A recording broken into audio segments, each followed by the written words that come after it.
యొక్క వాక్యాన్ని చాలా ప్రేమించే వ్యక్తి. దేవుని యొక్క వాక్యం కొరకు ధైర్యంగా నిలబడి వాక్యాన్ని, లేఖనాన్ని ఉన్నది ఉన్నట్లుగా వాక్యం కొరకు ప్రాణం ఇవ్వడానికైనా సిద్ధం అన్నటువంటి వ్యక్తి. అందుకని ఆయన ప్రభువుని అంతగా ప్రేమించేవాడు కాబట్టి అందుకే నాకు ఆయన అంత ప్రియమైనటువంటి వ్యక్తి. మరొక సంగతి ఏంటంటే, నన్ను ఎస్పెషల్గా నేను పీటీఎస్కి వెళ్ళడానికి నన్ను ఎంకరేజ్ చేసినటువంటి ఫస్ట్ పర్సన్ అనమాట తను. నిజంగా ఆ విషయంలో ప్రభు తను చాలా బలపరిచాడు, నాకు చాలా ఎంకరేజ్మెంట్ ఇచ్చారు. సో అన్న మన మధ్యలో ఉండటం మనకు చాలా ఆశీర్వాదకరం. ప్రభు చిత్తమైతే సభాముఖంగా నేను అన్నను అడిగేది ఏంటంటే, నెక్స్ట్ ఇయర్ 3 దినాలు మన మధ్యలో ఉండి వాక్య పరిచర్య చేయాలని మీ అందరి తరపున అన్నను కోరుతా ఉన్నాను. మీరందరూ ప్రార్థన చేయండి ప్రభు అన్నకు అట్లాంటి టైం ఇచ్చేలాగా. సో మనం అందరం ప్రార్థన చేద్దాం. ఈ టైంను దయచేసి అన్నకు అప్పచెప్తా ఉన్నాం. వార్త 6వ అధ్యాయం. బైబిల్ వెనక నుంచి తెరిస్తే 37వ పేజీ. మార్కు సువార్త 6వ అధ్యాయం. బైబిల్ వెనక నుంచి తెరిస్తే 37వ పేజీ. దయచేసి తెరవండి. వాక్యాన్ని చదువుతున్నాను శ్రద్ధగా.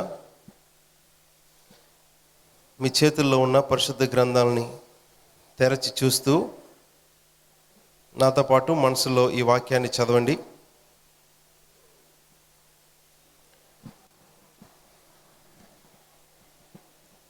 మార్కు సువార్త 6వ అధ్యాయం 45వ వచనం నుంచి 52వ వచనం వరకు ఇలా ప్రభువు రాయించారు. 45వ వచనం నుంచి 52వ వచనం నేను చదువుతూ ఉన్నాను. మార్కు సువార్త 6వ అధ్యాయం 45వ వచనం నుంచి 52వ వచనం. ఆయన జనసమూహమును పంపివేయినంతలో దోణి ఎక్కి అద్దరినున్న బెత్సైదాకు ముందుగా వెళ్ళుడని ఆయన తన శిష్యులను వెంటనే బలవంతము చేసెను. ఆయన వారిని వీడుకొలిపి ప్రార్థన చేయుటకు కొండకు వెళ్ళెను. సాయంకాలం అయినప్పుడు ఆ దోణి సముద్రము మధ్య ఉండెను. ఆయన ఒంటరిగా మెట్టనుండెను. అప్పుడు వారికి గాలి ఎదురైనందున దోణి నడిపించుటలో వారు మిక్కిలి కష్టపడుచుండగా ఆయన చూచి రాత్రి ఇంచుమించు 4వ జామున సముద్రము మీద నడుచుచూ వారి యొద్దకు వచ్చి వారిని దాటిపోవలనని ఉండెను.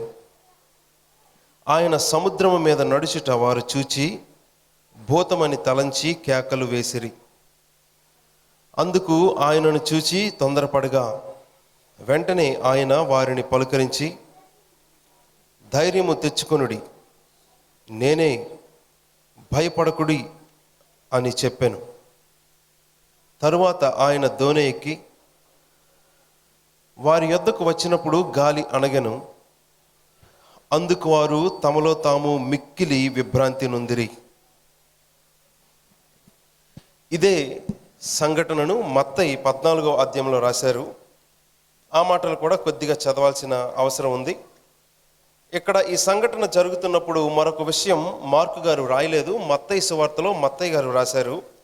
ఆ మాటలు కూడా చదువుతూ ఉన్నాను. బైబిల్ వెనక నుంచి తెరిస్తే 15వ పేజీ, ముందు నుంచి తెరిచిన 15వ పేజీ ఉంటుంది. బైబిల్ వెనక నుంచి 15వ పేజీలో మత్తయి సువార్త 14వ అధ్యాయం నేను చదువుతూ ఉన్నాను 25వ వచనం నుంచి. రాత్రి 4వ జామున ఆయన సముద్రము మీద నడుచుచూ వారి యొద్దకు వచ్చెను. ఆయన సముద్రము మీద నడుచుట శిష్యులు చూచి తొందరపడి భూతమని చెప్పుకొని భయము చేత కేకలు వేసిరి. వెంటనే యేసు ధైర్యము తెచ్చుకొనుడి, నేనే, భయపడకడని వారితో చెప్పగా పేతురు ప్రభువా నీవే అయితే నీళ్ల మీద నడిచి నీ యొద్దకు వచ్చుటకు నాకు సెలవిమ్మని ఆయనతో అనెను. ఆయన రమ్మనగానే పేతురు దోణి దిగి యేసునొద్దకు సముద్రంపై నడుచుచు వెళ్ళాను. గాలిని చూచి భయపడి మునిగిపోసాగి ప్రభువా నన్ను రక్షించమని కేకలు వేశాను. వెంటనే యేసు చెయ్యి చాపి అతన్ని పట్టుకొని అల్ప విశ్వాసి ఎందుకు సందేహపడుతావని అతనితో చెప్పాను. వారు దోణి ఎక్కినప్పుడు గాలి అణగెను. అంతటా దోణిలో ఉన్నవారు వచ్చి నీవు నిజముగా దేవుని కుమారుడు అని చెప్పి ఆయనకు మ్రొక్కిరి. నీవు నిజముగా దేవుని కుమారుడు అని చెప్పి ఆయనకు మ్రొక్కిరి. ఆమేన్. ప్రార్థన చేద్దాం. నాతో తలలు వంచండి. ఈ వాక్య భాగం యొక్క అర్థం, దానిలో నుంచి ప్రభు మనతో మాట్లాడుతున్నట్లు ఈరోజు ఉన్న పరిస్థితులతో మీతో నాతో మాట్లాడినట్లు ప్రభుతో ప్రార్థన చేసి మాటలు అడుగుదాం. ప్రార్థిస్తున్నాను. మా తండ్రి, మా దేవా, మా ప్రభు పేరిట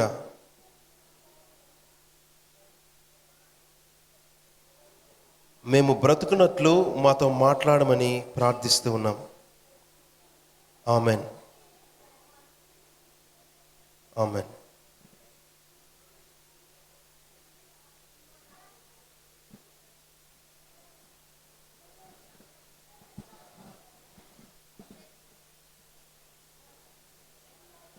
ఒక ప్రాంతంలో కరువు ప్రాంతంలో బయట ఎక్కడా నీళ్ళు లేవు. తినటానికి చాలా క్లిష్టమైన పరిస్థితులు ఉన్నాయి. ఒక ప్రాంతంలో ఒక చెట్టు పైన కాకి ఉంది. ఆ కాకి చాలా దూరం రోజంతా తిరుగుతూ ఉంది, కానీ దానికి ఏ గింజ, ఏ చిన్న పురుగు దొరకట్లేదు. భూమి నీళ్లు లేక పగులుడిచ్చి చాలా క్లిష్టమైన కరువు పరిస్థితుల్లో ఉంది. ఆ కాకి చాలా కష్టపడుతూ ఉంది, కానీ దానికి ఆహారం దొరకడం చాలా కష్టమవుతుంది. ఇలా కష్టపడుతూ ఏదో తింటూ ఉన్న రోజుల్లో ఆ కాకి గూడు ఎక్కడుందో ఆ చెట్టు పై నుంచి చూస్తూ ఉంటే దూరంగా ఒక ఇల్లు కనిపిస్తూ ఉంది, ఒక పెద్ద భవనం. ఊరంతా తిండి లేకపోతున్నా కానీ ఆ భవనంలో నుంచి చూస్తూ ఉంటే ఆ కాకి రోజు ఒకటి కనిపిస్తూ ఉంది. ఆ భవనం చాలా ధనవంతులది, చాలా విశాలమైన భవనం. ఆ గోడ లోపల చాలా పావురాలను పెంచుతూ ఉన్నాడు ఆ ఇంటి గల ఆయన వయసు మీరిపోయింది, వృద్ధాప్యంలో ఉన్నాడు. ఆయన పావురాలను పెంచుతూ ఉన్నాడు. బయట ఉన్న కరువుకి ఏమీ దొరకట్లేదు తినటానికి ఈ పక్షులకి, జంతువులకి. కానీ ఆ ఇంట్లో ఉన్న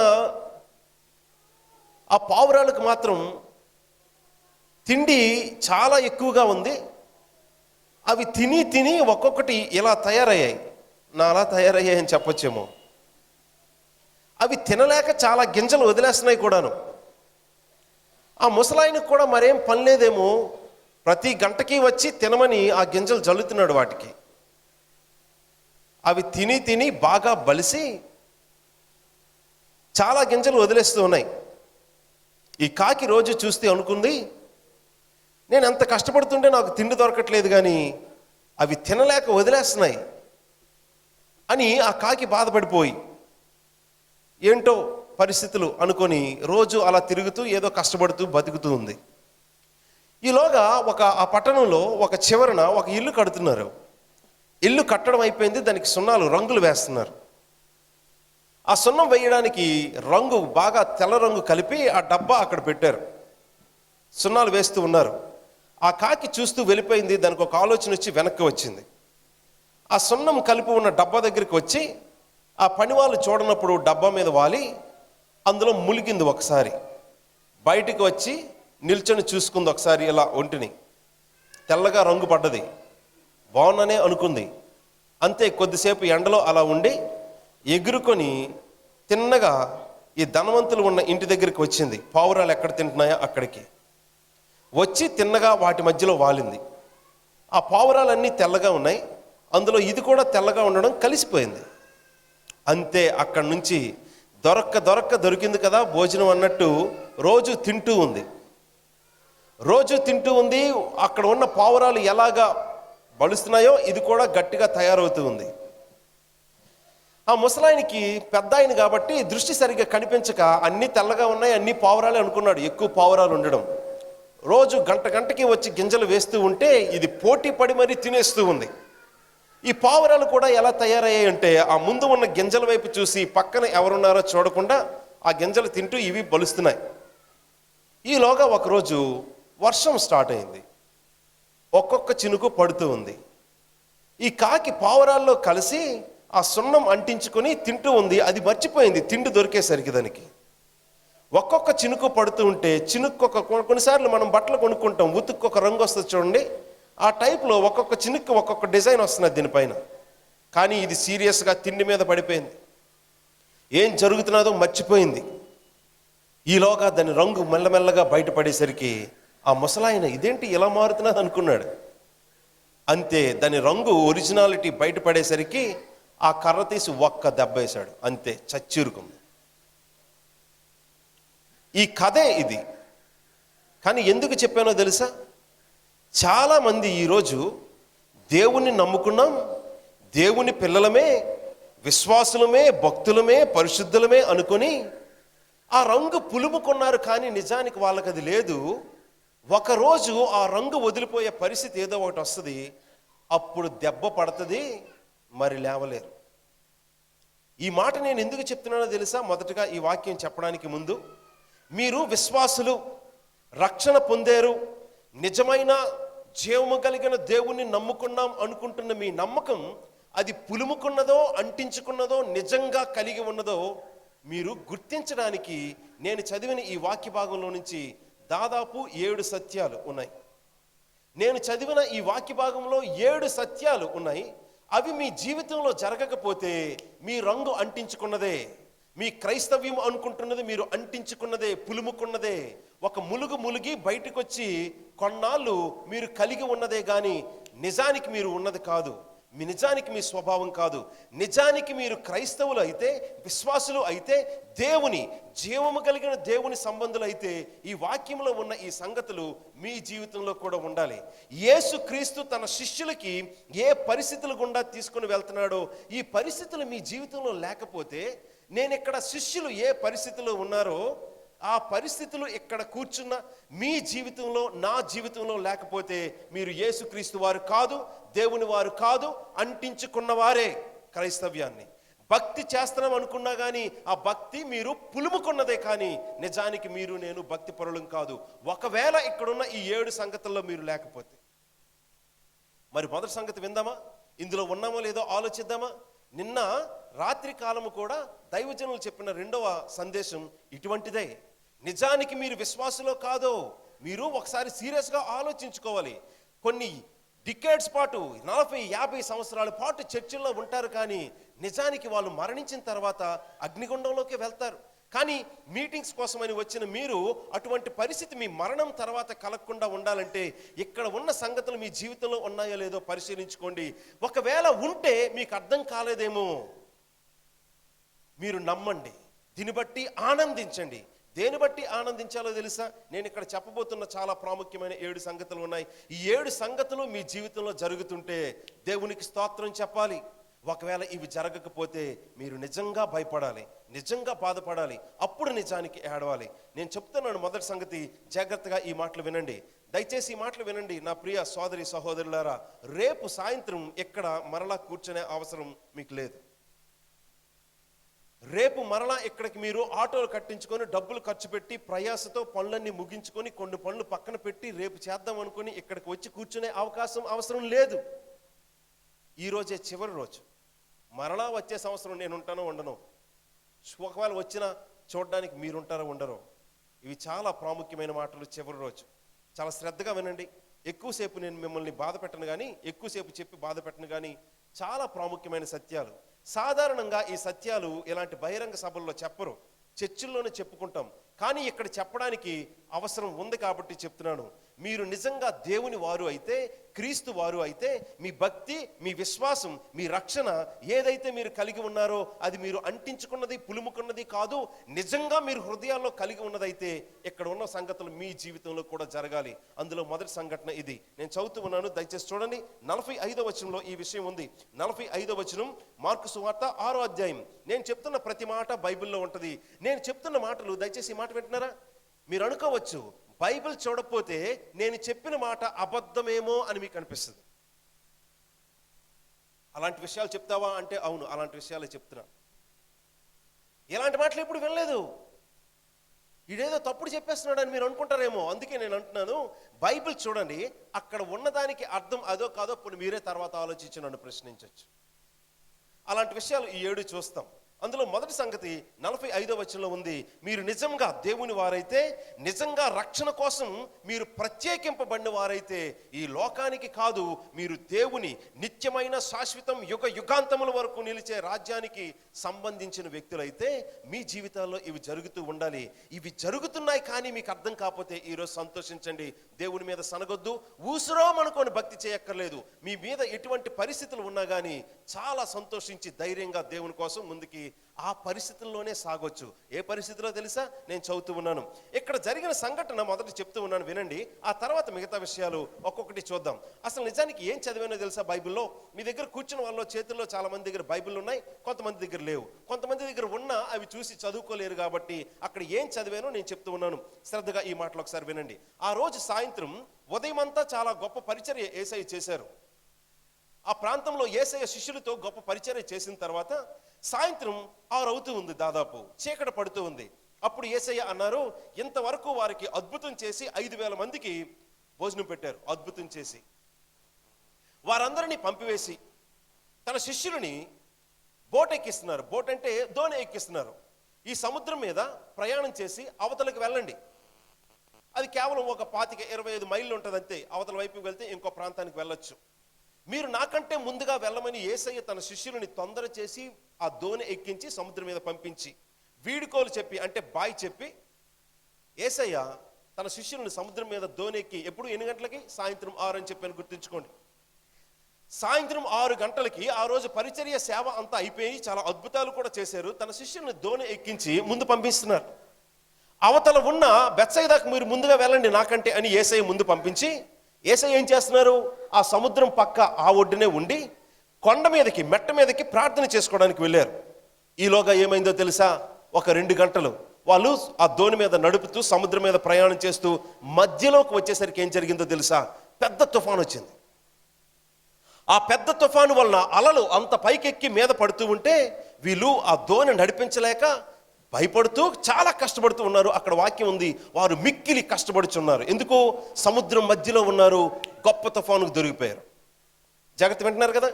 ఎంత గొప్ప తుఫానులో వారు భయపడుతూ ఎంత కష్టపడుతూ ఆ తుఫాను నుంచి తప్పించుకోవాలని చాలా గట్టిగా ఆ తెడ్లు వేస్తూ ఉన్నారు దోణి నడిపించడానికి. ఎన్ని గంటలు దొరికారో తెలుసా తుఫాన్లో? దాదాపు సాయంత్రం 8 గంటల ప్రాంతంలో తుఫానులో చిక్కుకున్నారు. 8 నుంచి వాళ్ళు ఎంతో ప్రయత్నం చేస్తూ ఉన్నారు బతికి బయటపడడానికి తుఫాన్ నుంచి. అయితే దాదాపు రాత్రి 12 గంటలు అవుతున్నది. యేసు మెట్ట మీద, అంటే ఒడ్డున కొండ మీద ప్రార్థన చేస్తూ ఉన్నాడు. ఈలోగా యేసు వారిని చూచి, వారు మిక్కిలి కష్టపడడం చూచి వారి దగ్గరికి సముద్రం మీద నడుచుచు దాదాపు 3 గంటల సమయానికి వారి దగ్గరికి వచ్చాడు. సముద్రం మీద యేసయ్య నడుస్తూ, ఎప్పుడు? సముద్రం తిన్నగా నిమ్మలంగా ఉన్నప్పుడు కాదు, చెరువులా. ఎలా ఉంది సముద్రం? తుఫాను వస్తూ ఉంది. తుఫాన్ అంటే ఎలా ఉంటుందో తెలుసా?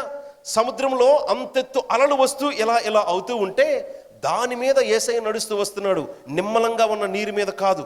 యేసయ్య నడుస్తూ వారి దగ్గరికి వచ్చి ఆ చీకట్లో రాత్రి దాదాపు 3 గంటల సమయంలో అంత తుఫాన్లో ఉన్నారు, వీళ్ళు భయంలో ఉన్నారు, ప్రాణపాయ స్థితిలో ఉన్నారు.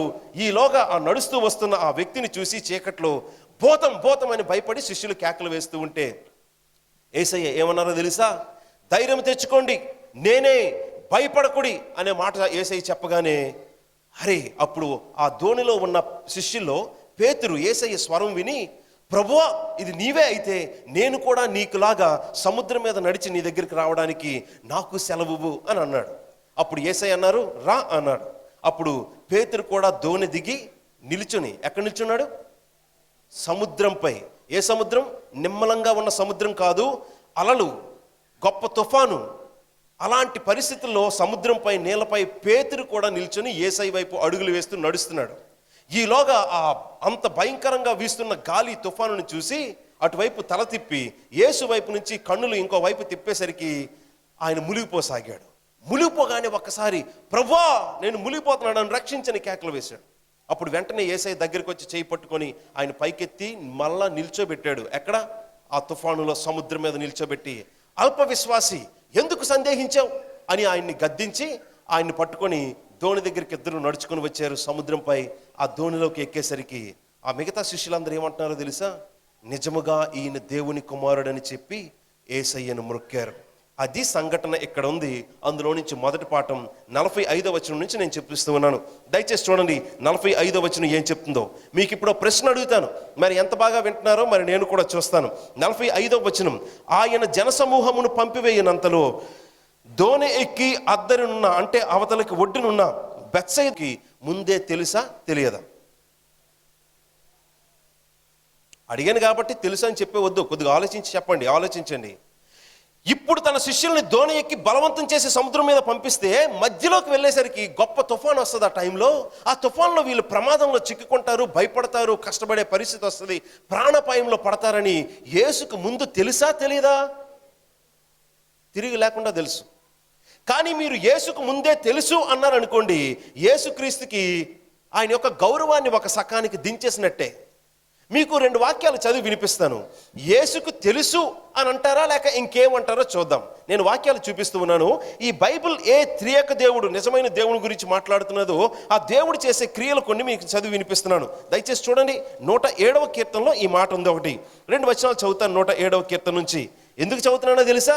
ఈ 2 వచనాలు చదివిన తర్వాత మీరు ఒక సమాధానం చెప్పాలి. సమాధానం ఏంటో తెలుసా?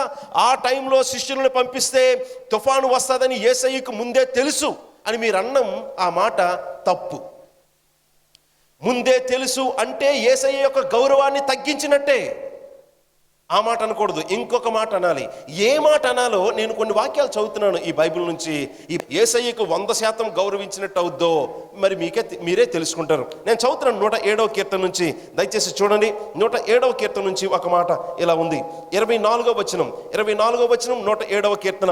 ఒకవేళ బైబిల్ లేని వారు మీరేం ఇబ్బంది పడద్దు, శ్రద్ధగా ఈ మాటలు వినండి. ఈ వాక్యం చదివిన తర్వాత యేసయ్యకు ముందే తెలుసు అంటే రైటా లేక ఇంకా ఏమంటే అది సరిగ్గా ఉంటుంది ఆ సమాధానము మీరే ఆలోచించండి. నేను చదువుతున్నాను 24వ వచనం. యెహోవా కార్యములను, సముద్రములలో ఆయన చేయు అద్భుతములను చూచిరి. ఆయన సెలవీయగా తుఫాను పుట్టెను, ఆయన దాని తరంగములను పైకెత్తెను. తుఫాన్ అంటే ఏం జరుగుతుందో తెలుసా? సముద్రంలో ఉన్న తరంగాలు పైకి లేచిపోతుంటాయి.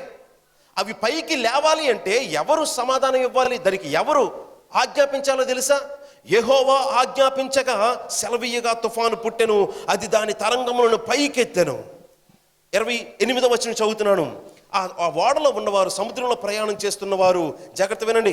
28వ వచనం, శ్రమకు తాళలేక వారు యెహోవాకు మొర్రపెట్టిరి, ఆయన వారి ఆపదల్లో నుండి వారిని విడిపించెను. ఎలా విడిపించాడు? తుఫానులో చిక్కుకున్న వారు యెహోవాకి మొరపెట్టగా ఎలా విడిపించాడో తెలుసా? 29వ వచనం చదువుతూ ఉన్నాను. ఆయన తుఫానును ఆపివేయగా దాని తరంగములు అణగిపోయెను, అవి నిమ్మలమైనవని వారు సంతోషించిరి. తుఫాను వచ్చింది అంటే కారణం ఎవరో చూసారా? తుఫాను ఆగిపోయింది అంటే కారణం ఎవరో చూసారా బైబిల్ నుంచి? మరొక మాట చదువుతున్నాను. 135వ కీర్తన. ఒక 4 కాగితాలు పక్క తిప్పండి బైబిల్ నుంచి. 135, 4 అంటే 4 కాదులేండి, 135వ కీర్తన ఒకసారి తిప్పండి. నేను ఇక్కడున్న మరొక వాక్యాన్ని చదువుతున్నాను. ఇలాంటి వాక్యాలు బైబిల్లో దాదాపు 70 ఉన్నాయి. దాదాపు 70. ఈ బైబిల్ ఏ దేవుని గురించి సాక్ష్యం ఇస్తుందో, మాట్లాడుతూ ఉందో, ఆ దేవుడు సముద్రం విషయంలో ఆయన చేస్తున్న పనేంటో చెప్పడానికి దాదాపు 70 రెఫరెన్స్లు ఉన్నాయి. యెహోవా సముద్రం అని టైప్ చేసి బైబిల్లో ఎక్కడెక్కడ రెఫరెన్స్లు ఉన్నాయో చూస్తే 70 వచనాలు కనిపిస్తాయి. ఈ 70 వచనాలు చెప్తున్న సంగతిని ఇలాగే ఉంటుంది. నేను చూపిస్తున్న 2 వచనాలలాగే ఈ చదువుతున్న ఈ వాక్యం కూడా చూడండి. పాఠం ఏదో నేర్చుకుందాం. నేను చదువుతున్నాను. ఆకాశమందు, భూమి యందు, సముద్రముల యందు, మహాసముద్రములన్నిటి యందు ఆయన తనకిష్టమైనదంతయు జరిగించువాడు. ఆయనకిష్టం లేకుండా ఏం జరగదు. అది ఎంత గొప్ప ప్రమాదం రావాలన్నా భూమి మీద, ఆకాశంలో, సముద్రాల్లో ప్రమాదం జరిగితే ఈ 3 దగ్గరలో జరుగుద్ది. భూకంపం వచ్చింది, 1500 మంది చనిపోయారు ఆ కాఠ్మండులో, నేపాల్లో. ఎవరు కలిగిస్తే చూసారా? భూమి అందంతటా, ఆకాశమందు, సముద్రములో, మహాసముద్రములలో తనకిష్టమైనదంతయు జరిగించేవాడు. ఆయనకిష్టం లేనిది ఏది జరిగే అవకాశం లేదు. ఎందుకంటే ఆయన ఒక్కడే దేవుడు కాబట్టి. వాటిని కలుగజేసి ఆయనకిష్టమైనట్లు ప్రతిదాన్ని ఆయా సమయాల్లో జరిగిస్తూ ఉన్నవాడు కాబట్టి ఆయన స్వాధీనంలో ప్రతిదీ ఉంది. ఆయన చిత్తము సెలవు లేకుండా తుఫాను వచ్చే అవకాశం లేదు. తర్వాత మాట కూడా చదువుతున్నాను, చాలా బాగుంటుంది. భూదిగంతముల నుండి ఆవిరి లేవజేయువాడు ఆయనే, వాన కురియునట్లు మెరుపు పుట్టించేవాడు ఆయనే, తన నిధులలో నుండి గాలిని బయటకు బయలు వెళ్ళజేయవాడు కూడా ఆయనే. చిన్న గాలి వీస్తే ఆయన వదిలితేనే, పెద్ద గాలి వస్తే ఆయన వీచితేనే. ఆయన వదలకుండా, చిత్తం లేకుండా, సెలవివ్వకుండా జరిగే అవకాశం లేదు. ఎన్నో రెఫరెన్స్లు ఉన్నాయి. అయితే ఇప్పుడు చెప్పండి, తన శిష్యులని అప్పుడు ఆ దోణి ఎక్కించి సముద్రంలోకి పంపిస్తే తుఫాను వస్తుందని యేసయ్యకు ముందే తెలుసా అంటే తెలుసు అన్నారు. కానీ ఈ వాక్యాలు చూసిన తర్వాత ఏమనాలి?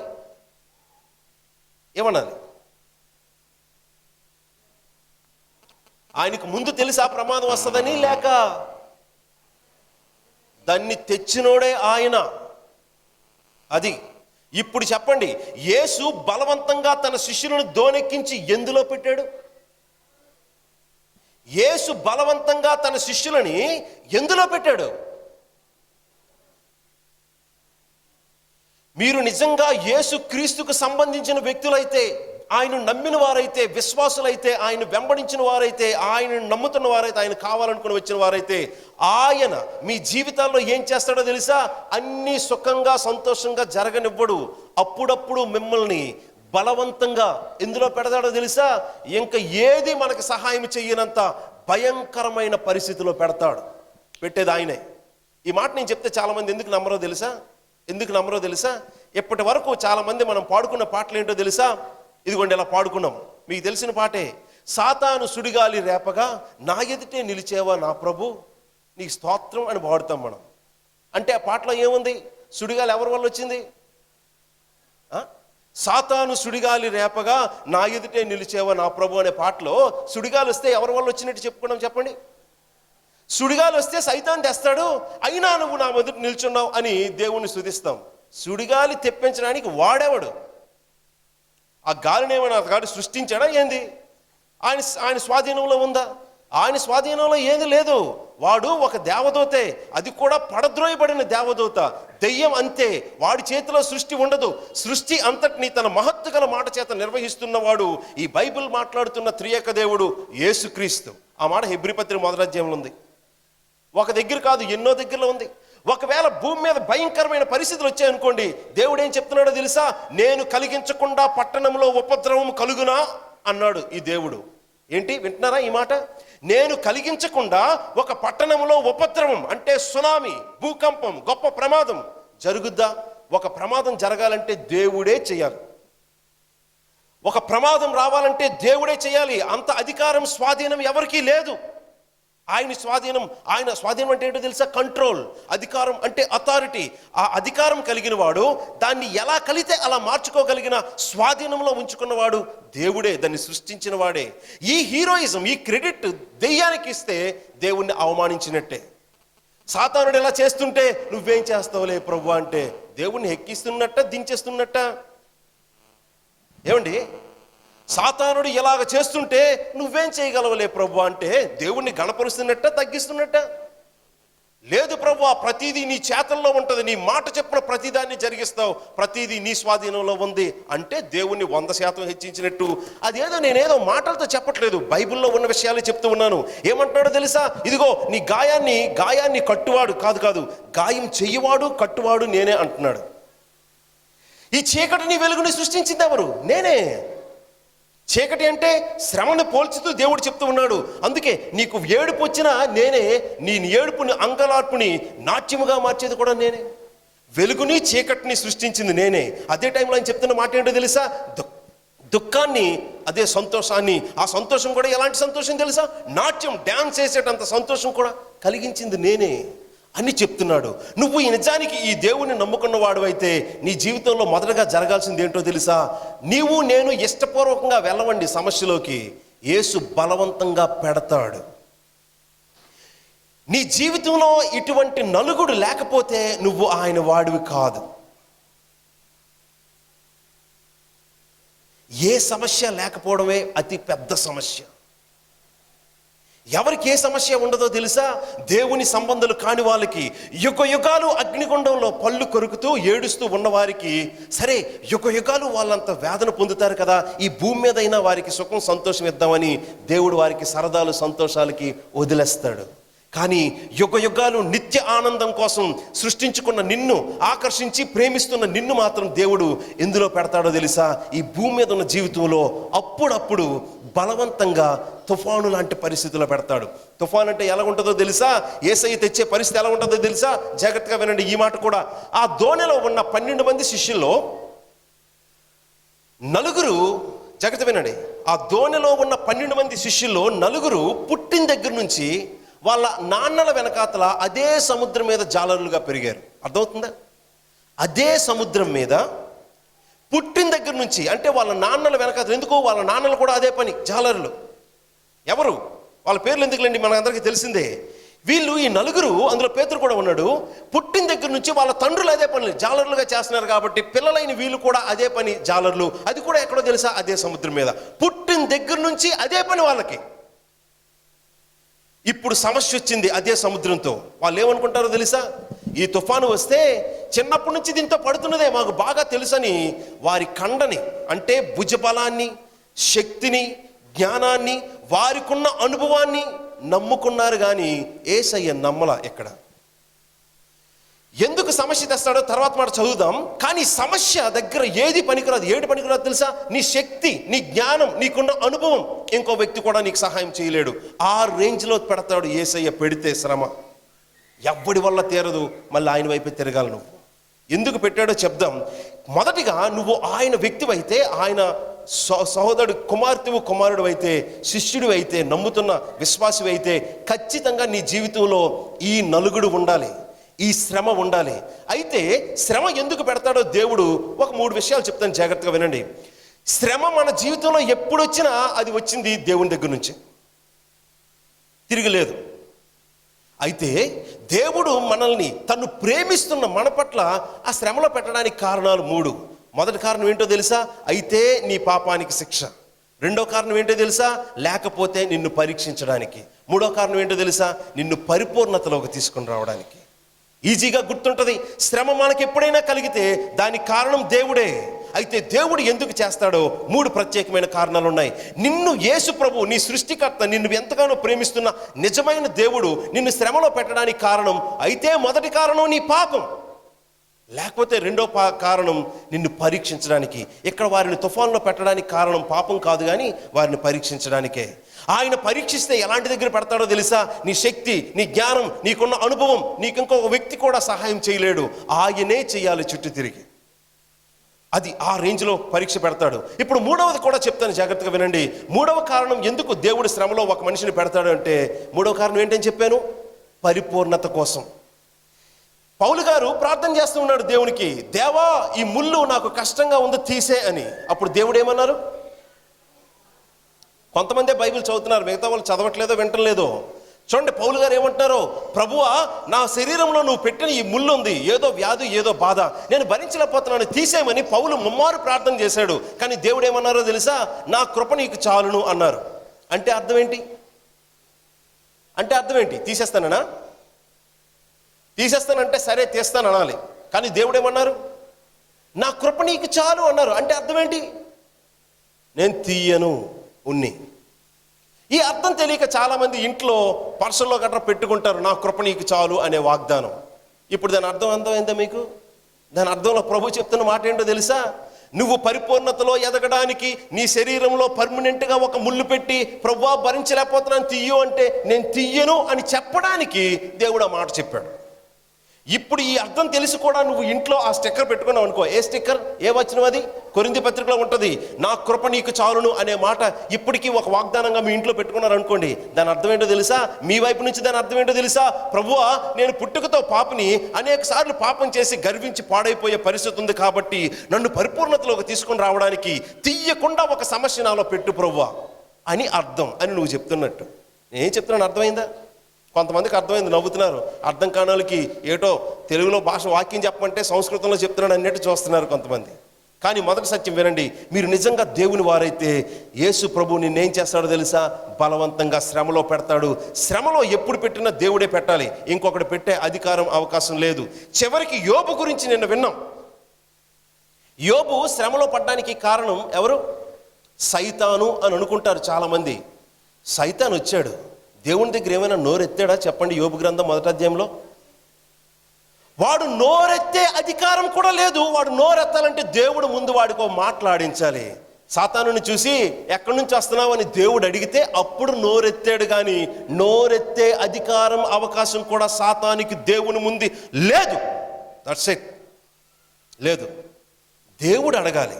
సరే, దేవుడు నువ్వు ఎక్కడి నుంచి వస్తున్నావు అంటే అప్పుడు సాతానుడు ఏదో మాట్లాడడం ప్రారంభించాడు.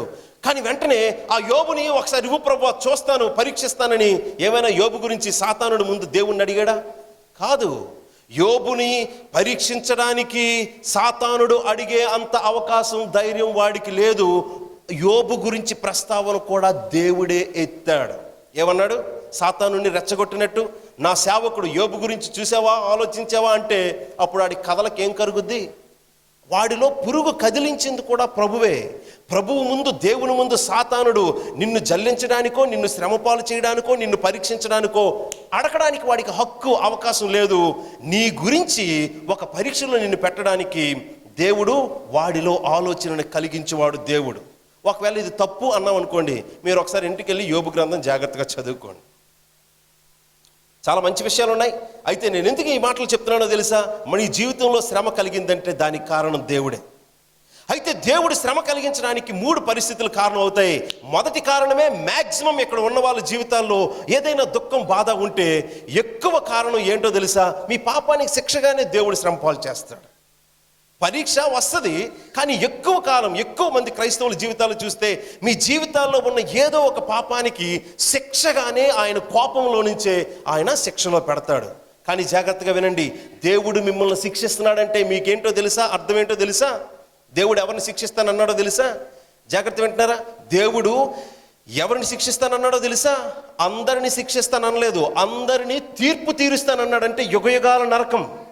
కానీ శిక్ష ఎవరికి ఇస్తానన్నాడో తెలుసా? శిక్ష ఎవరికి ఇస్తానన్నాడో తెలుసా? సామెతల గ్రంథంలో చాలా రాశాడు. హెబ్రీ పత్రిక 12వ అధ్యాయంలో కూడా ఈ మాటలు ఉన్నాయి. నేను చెప్తున్నాను, జాగ్రత్తగా వినండి.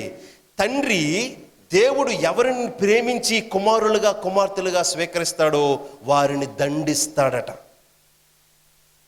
మీరు శిక్ష పొందకపోతే వేరే వాడికి పుట్టినోళ్ళే ఏమన్నాడు తెలుసా? చాలా కఠినంగా అన్నాడు దేవుడు. ఆ మాట రాయించాడు, మీరు దుర్బీజులే, అంటే దుర్బీజం, వేరే బీజం వల్ల పుట్టినోళ్ళే కానీ నా వల్ల పుట్టినోళ్ళు కారు అనేశాడు. తండ్రి ఎవరిని ప్రేమించి కుమారులుగా, కుమార్తెలుగా స్వీకరిస్తాడో నేను శిక్షిస్తానన్నాడు. తండ్రి శిక్షింపని కుమారులు ఎవరు? శిక్షలో కుమారులు పాలు పొందకపోతే వాళ్ళు దుర్బీజులే కానీ కుమారులు కారు. దేవుడు నిజంగా మనల్ని ప్రేమిస్తే మనం క్షేమం కోసం, మన మేలు కోసం ఆయన శిక్షించాలి. శిక్ష అనేది మీ జీవితంలో మీరు పాపం చేసినప్పుడు, మీరు హెచ్చించుకున్నప్పుడు, అపవిత్రంగా జీవించినప్పుడు, ఆలోచించినప్పుడు, చూసినప్పుడు, ఇలాంటి కార్యాలు చేసినప్పుడు, ఇష్టాసరంగా వాళ్ళ గురించి వీళ్ళ గురించి మాట్లాడేటప్పుడు దేవుడు మిమ్మల్ని శిక్షించకపోతే మీరు ఆయన వారు కారు. జీవితం అంతా సుఖం, సంతోషమే చూస్తున్నామంటే మీరు ఆయన వారు కాదు. ఖచ్చితంగా మీరు దేవుని ప్రజలైతే, దేవుని సొంత వారైతే ఈ జీవితంలో అడుగడుగునా లేక ఒక్కొక్క సమయంలో ఏదో ఒక శ్రమలో మనల్ని పెడతాడు. అయితే కారణం మన పాపానికి శిక్ష, లేకపోతే మనల్ని పరీక్షించడానికి, లేకపోతే పరిపూర్ణతకి మనం అతిశయించకుండా పరిపూర్ణులుగా, హంబుల్గా తగ్గించుకొని ఉండడానికి అవసరమైన శిక్షను, శ్రమను పెడతాడు. పరిపూర్ణత కోసం ఏదైనా శ్రమ పెట్టాడు అనుకోండి, అది పర్మనెంట్ తీయడు. పర్మనెంట్గా ఉంటాయి. కొంతమంది మారకుండా జీవితంలో కొంతమంది ఉంటారు, భర్తలు, స్త్రీలు, లేకపోతే పిల్లలు. ఏంటి ప్రభా ఇలాంటి వాళ్ళని ఇచ్చామంటే పర్మనెంట్ ముల్లది, మార్చడు. కొన్ని రోగాలు ఉంటాయి, ప్రభా ఏ రోగమైనా తగ్గించగలవు, కానీ ఇదేంటి ప్రభా ఇలాంటి రోగం ఇచ్చావంటే అది పర్మనెంట్ ముల్లది. ఆ ముళ్ళు లేకపోతే నువ్వు తినగా ఉండవు. నువ్వు ఆయన ప్రేమిస్తున్న కూతురివి, కుమార్తెవి, కొడుకువి కాబట్టి నిన్ను ప్రేమించి ఆయన దగ్గరికి చేర్చుకోవడానికి అవసరమైన ముళ్ళు పెట్టాడు. ఆ ముల్లేది పెట్టకపోతేనే సమస్య. ఏ సమస్య లేకపోవడమే పెద్ద సమస్య. అది యుగయుగాల అగ్నిగుండం నరకం. ఇప్పుడు ఏదో ఒక సమస్య ఉంటేనే దాన్ని బట్టి మీరు గుర్తించండి, ఆనందించండి. మీరెవరో తెలుసా? యేసుక్రీస్తు వారు. నిజంగా యేసుక్రీస్తు పిల్లలు కాబట్టి ఆయన కొరకు సిద్ధపరుస్తూ ఉన్నాడు. ఆయన రాకడ సమయానికి మీరందరూ సిద్ధంగా ఉండాలంటే ఇక్కడే మీకు అన్ని సుఖాలన్నీ ఇచ్చేస్తే మీరెందుకు రావాలని కోరుకుంటారు చెప్పండి యేసయ్యను? ఇక్కడ ఏదో ఒకటి లోటుపాట్లు ఉన్నప్పుడే ప్రభువా ఏంటి ప్రభువా ఈ జీవితం, సమస్య తర్వాత సమస్య, బాధ తర్వాత బాధ, ఒకటి తీరిందంటే ఇంకోటి వస్తున్నది, ఏంటి ప్రభువా ఈ జీవితం అంటే అప్పుడు దేవుడు ఏం చెప్తాడో తెలుసా? అందుకే నా ప్రియ కుమార్తె, నా కుమారుడా, ఈ లోకం నీకు యోగ్యమైంది కాదు, నా దగ్గరికి వచ్చాయి, నేను వస్తాను, మరి నువ్వు రెడీగా ఉంటావా, నిన్ను తీసుకుని వెళ్తాను అని శ్రమలో నుంచి నీకు ఆయన మాట్లాడుతున్న మాట చెవిట్లో. ఇక్కడే సుఖాలు సంతోషాలు లగ్జరీ అంతా ఇస్తే దేవుడు రావాలని ఎందుకు కోరుకుంటావు? ఆయన వస్తానన్నా ప్రభువా అప్పుడే రావద్దు ప్రభువా, ఇప్పుడే ఇచ్చావు కదా, 4 రోజులు అనుభవించని అంటావు. శ్రమో దుఃఖమో భయమో కష్టమో ఉన్నప్పుడు ప్రభువా ఎప్పుడొచ్చి విడిపిస్తావు ప్రభువా, ఒకటి తీరుతుంటే ఇంకొకటి వస్తున్నది అని నువ్వు గుర్తించినట్లు నిన్ను బలవంతంగా శ్రమలో పెట్టివాడు ఆయనే. అయితే శ్రమలో పెట్టడానికి కారణం మాత్రం మొదట మీరు ఆలోచించాల్సింది ఏంటో తెలుసా? ఈ శ్రమ నన్ను ప్రభువే పెట్టాడు, శ్రమలో, ఈ కష్టంలో, ఈ భయంలో. అయితే కారణం నా పాపమా అని మీరు సీరియస్గా ఆలోచించాలి. ఒకవేళ మీ పాపమే అయితే మరి క్షమిస్తాడంటారా? క్షమిస్తాడు అనడానికి ఒక గొప్ప రుజువు మీ ముందు పెడుతున్నాను. జాగ్రత్తగా ఈ మాటలు వినండి. మొన్న కలిగిన భూకంపం లాంటిదే అంతకుముందు 1995 సంవత్సరం, అప్పుడు నేను 10వ తరగతి చదువుతున్నాను. 1995 సంవత్సరంలో ఒక గొప్ప భూకంపం గుజరాత్లో వచ్చింది. ఆ గుజరాత్లో భూకంపం వచ్చి 30,000 మంది చనిపోయారు. జస్ట్ ఉదయం 11 గంటల సమయంలో వచ్చింది. గంట సేపట్లో 30,000 మంది చనిపోయారు. పెద్ద పెద్ద బిల్డింగ్లు కూలిపోయి ఎంతోమంది కింద సమాధి అయిపోయారు. 30,000 మంది. జాగ్రత్తగా మాటలు వినండి, ఎందుకు చెప్తున్నానో తెలుసా? ఈ రోజు ఉదయం 11 గంటలకు భూకంపం వచ్చి పెద్ద పెద్ద బిల్డింగ్లు కూలిపోయి చాలామంది చనిపోయారు. మరుసటి రోజు సాయంత్రం చాలామంది సేవ చేస్తూ ఉన్నారు. ఆ పడిపోయిన బిల్డింగ్లు శిథిలాలు తొలగించి కింద ఇంకెవరైనా ప్రాణాలతో ఉంటే కాపాడదామని ఆ బిల్డింగ్లు పడిపోయిన గోడలు స్లాబ్లన్నీ క్రేన్లు పెట్టి తీస్తూ తాళ్ళు పెట్టి తొలగిస్తూ ఉన్నారు. ఈలోగా చాలామంది ఒక దగ్గర పనిచేస్తూ ఉంటే ఆ బిల్డింగ్ పడిపోయిన శిథిలాల కిందన చిన్న పాప ఏడుపు వినిపిస్తుంది, చంటి పాప ఏడుపు. ఈ చంటి పాప ఏడుపు వినిపిస్తూ ఉంటే వాళ్ళకి ఏమర్థమైందో తెలుసా? ఎవరో పాప ఈ శిథిలాలు పడిపోయిన బిల్డింగ్ల కింద ఏడుస్తూ ఉంది, కాపాడదామని మరికొంతమందిని పిలిచి తాళ్ళు తీసుకొని వచ్చి క్రేన్లు తీసుకొని వచ్చి జాగ్రత్తగా మరలా మీద ఇంకేదో గోడలో ఏవో పడిపోకుండా అన్ని తొలగించి చూసేసరికి నిజంగానే పాప ఉంది. ఆ పాపను చూసి చాలా వింతగా ఫీల్ అయ్యారు, ఆశ్చర్యంగా. ఎందుకో తెలుసా? ఆ పాపకి 1 సంవత్సరం వయసు కూడా లేదు, దాదాపు 9-10 నెలలు వయసు కలిగిన పాప. ఆ పాప కూడా ఎలా ఉందో తెలుసా? ఈ ముఖం అంతా రక్తంగా ఉంది, ఈ భాగం అంతా రక్తం అయిపోయి ఉంది, రక్తం మరకలు ఉన్నాయి. వాళ్ళు అనుకున్నారు పాపను తీస్తూ రక్తం కక్కుకుంటూ 1 సంవత్సరం వయసు కూడా లేని పాప 30 గంటల సేపు ఏమీ తాగకుండా తినకుండా ఎలా బ్రతికుంది అనేది వింతే. నెలల వయసు కలిగిన పాప 30 గంటలు ఎందుకు? నిన్న 11 గంటలకు ఉదయం భూకంపం వచ్చింది, ఈరోజు సాయంత్రం 6 గంటలకు పాపను బయట తీశారు. మరి అంతవరకు ఏ నీరు తాగకుండా నెలల వయసు కలిగిన పాప ఎలా బ్రతుకుంది? అందులోకి రక్తం కక్కేసుకుంటూ ఎలా బతుకుంది అనేది వింతే. ఆలోచిస్తూ తీసేసరికి అక్కడ ఒక చెయ్యి కనిపించింది వాళ్ళకి. అరే ఇక్కడ ఇంకెవరో ఉన్నారు అని ఎవరో కేక వేస్తే దాని మీద లైట్ వేసి ఆ మీద ఉన్న ఆ పడిపోయినవన్నీ తీసి చూసేసరికి ఆ పాప యొక్క తల్లే ఉంది, ఒక స్త్రీ. ఆ తల్లిని చూసినప్పుడు ఒంటి మీద ఒక గాయం, ఒక స్క్రాచ్ కూడా లేదు, ఒక చిన్న దెబ్బ కూడా లేదు. కానీ 2 చేతులు ఎలా ఉన్నాయో తెలుసా? రక్తపు మరకలతో ఉన్నాయి. అప్పుడు వీళ్ళకి అర్థమైన విషయం ఏంటో తెలుసా? భూకంపం వచ్చి బిల్డింగ్ పడిపోయేటప్పుడు ఈ తల్లి ఒకవైపు పాప ఒకవైపు పడిపోయారు. ఈ పాప ఆ ధాటికి ఆ చీకటికి ఏడుస్తూ ఉంది తల్లి కోసం. ఆ తర్వాత ఆకలికి ఏడుస్తూ ఉంది. ఈ ఆకలికి పాప ఏడుస్తూ ఉంటే ఈ తల్లి దగ్గరికి తీసుకోలేని పరిస్థితి. మొత్తం బిల్డింగ్ అంతా పైన పడిపోయింది కాబట్టి, స్లాబ్ అంతా పైన ఉంది కాబట్టి దగ్గరికి తీసుకోలేకపోతే చెయ్యి మాత్రం అందుతుంది పాప దగ్గరికి. ఆ పాపకి చేత్తో ఏదో అంటున్నా కానీ ఎంతసేపు ఊరుకుంటా చెప్పండి? ఆ ఆకలికి కొన్ని గంటల సేపు అలాగ చీకట్లో ఉన్నారు కాబట్టి తల్లి ఆ ఆకలికి పాప ఏడుస్తూ ఉంటే ఆ పాపను వాదార్చడానికి చేత్తో ఏదో ఉంటుంది, కానీ అవకాశం లేదు. ఆకలికి మరెక్కువగా పాప ఏడుస్తూ ఉంటే ఈ తల్లి భరించలేక, చేసేది లేక, దగ్గరికి తీసుకునే అవకాశం లేక ఒకే ఒక అవకాశం కనిపిస్తుంది. అక్కడ ఉన్న వాళ్ళందరికీ అర్థమైంది, మీకు పరిస్థితి ఒకసారి విజువలైజ్ చేసుకుంటే అర్థమవుతుంది. ఏంటో తెలుసా? ఆ పాపను ఎలాగైనా ఆకలి నుంచి రక్షించుకోవాలి, ఆకలి చావు లేకుండా ఆ పాపను బతికించుకోవాలని తల్లి చేయగలిగిన పని తెలుసా? ఒక్కొక్క వేణుని కొరికేసుకొని ఆ పాప నోట్లో పెడుతూ ఉంది. ఒక్కొక్క వేణి కొరికేసుకొని పాప నోట్లో పెడుతూ ఉంది. ఆ పాప మా అమ్మ పాలే పెట్టిందేమో అని ఆ రక్తాన్ని పీల్చుకొని పాలు తాగుతున్నట్టు చంటి పాప తెలీదు, ఆ పాప బతికేసింది. కొంతసేపటికి రక్తం గూడు కట్టుకుంటుంటే, రక్తం అందులోకి రాకపోతుంటే ఆ పాప గట్టిగా నొక్కుతున్నదేమో, గట్టిగా నొక్కుతుంటే ఆ నొప్పి మరికొద్దిగా ఎక్కువ ఉందేమో ఆ తల్లికి. ఆ తల్లి ఏం చేసిందో తెలుసా? మరొక వేలును కొరికేసుకొని బలవంతంగా ఆ పాప నోట్లో పెడుతుంది. దాదాపు 7-8 వేళ్ళు ఆ తల్లి కొరికేసుకొని ఉంది. గాయాలైపోయి చేతి వేళ్ళు ఎందుకు ఎలాగయ్యాయి ఈ తల్లికి? ఈ తల్లి మీద, ఒంటి మీద ఒక్క గాయం కూడా లేదు ఆ స్త్రీకి. కానీ ఒంటిలో రక్తము లేక తక్కువైపోయి ఆమె చనిపోయిందట. ఈ తల్లి చనిపోవడానికి కారణం ఏంటో తెలుసా? గాయం పడి కాదు, హార్ట్ అటాక్ వచ్చి కాదు, సరిపడిన జీవించడానికి, బ్రతకడానికి అవసరమైనంత రక్తము లేక. ఎందుకు ఆ రక్తం కోల్పోయింది తల్లి చెప్పండి? తన పాపని ఆకలి చావు నుంచి ఎలాగైనా కాపాడుకోవాలని ఒక తల్లి తన పట్ల అంత ప్రేమ చూపించి చివరి రక్తపు బొట్టు వరకు ఆ పాపకిచ్చి పాపను బతికించుకుంది. తల్లి చనిపోయింది. ఈ సంఘటన అక్కడ చూస్తున్న వాళ్ళు కొంతమంది క్రైస్తవులు కూడా ఉన్నారు, సేవ చేయడానికి వెళ్ళారు అక్కడికి, ఆ ప్రమాదంలో శవాలను బయటికి తీయడానికి. ఆ క్రైస్తవులు వెంటనే ఏమన్నారో తెలుసా? యేసుక్రీస్తు కూడా ఇలాగే ప్రేమించాడు మనుషుల్ని. నిజమైన దేవుడు యేసుక్రీస్తు అనడానికి కారణం, ఆధారం, ఆయన కూడా మానవుల్ని ఎలాగే ప్రేమించాడు.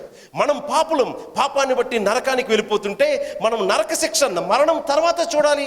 బతుకున్నప్పుడే నరకం లాంటి పరిస్థితులు అనుభవించాలి.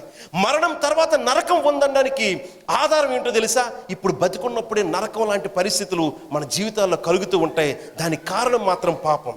ఈ పాపంలో ఇటువంటి పరిస్థితుల్లో మనుషులందరూ ఉన్నారంటే మరి ఆ మనుషుల్ని సృష్టించిన దేవుడు మంచోడైతే ఏం చేస్తాడో తెలుసా? నిజమైన దేవుడైతే ఏం చేస్తాడో తెలుసా?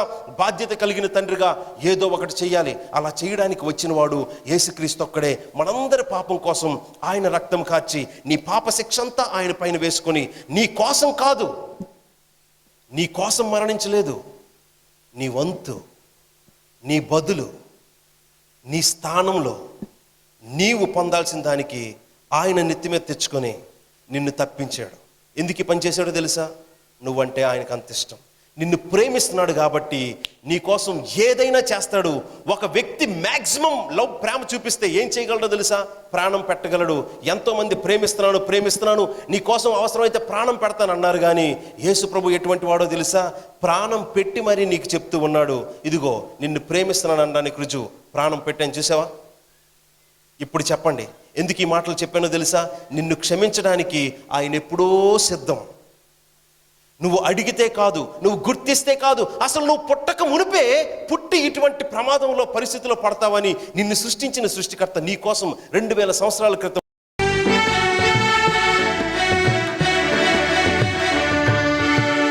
కృతజ్ఞత కలిగి స్తుతి చెల్లించెదం, దేవుని ప్రేమించెదం, నిజముగా దేవుని ప్రేమించెదం.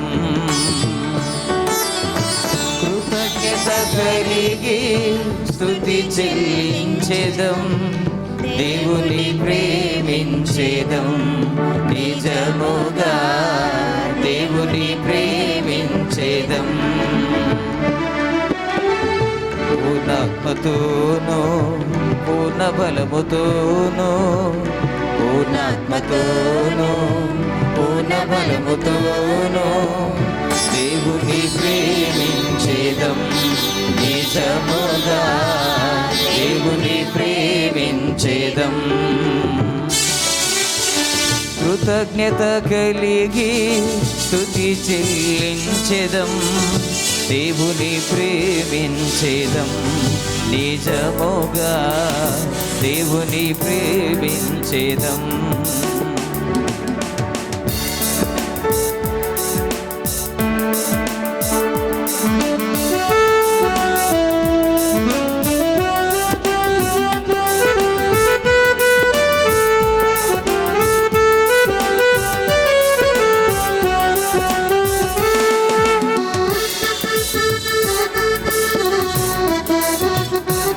షీట్లో నుండి 2వ నెంబర్ పాట.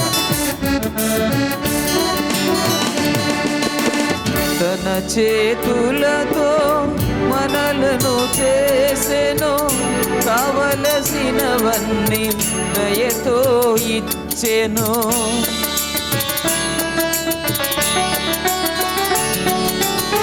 తన చేతులతో మనలను చేసెను, కావలసినవన్నీ దయతో ఇచ్చెను, మన వెంట పంపెను కృపాక్షేమం, ఆయన యందే సంతసించెదము.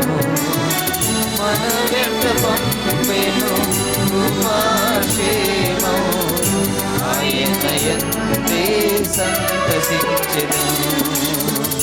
పూర్ణాత్మతోనూ పూర్ణ బలముతోనూ పూర్ణాత్మతోనూ పూర్ణ బలముతోనూ దేవుని ప్రేమించేదం, నిజముగా దేవుని ప్రేమించేదం. కృతజ్ఞత కలిగి స్తుతి చెల్లించెదం, కృతజ్ఞత కలిగి స్తుతి చెల్లించెదం, దేవుని ప్రేమించెదం, నిజముగా దేవుని ప్రేమించెదం.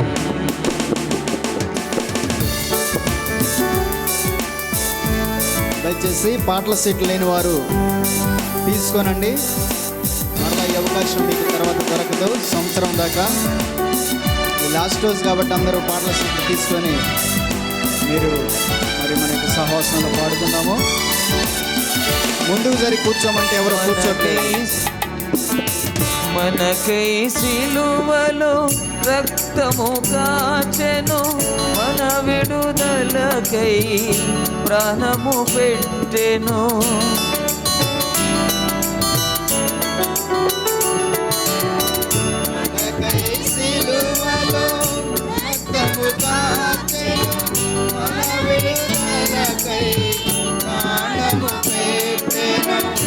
దేవుని ప్రేమకై ఏమి ఇవ్వగలము, ఆయన కీర్తిని ఆలపించెదము.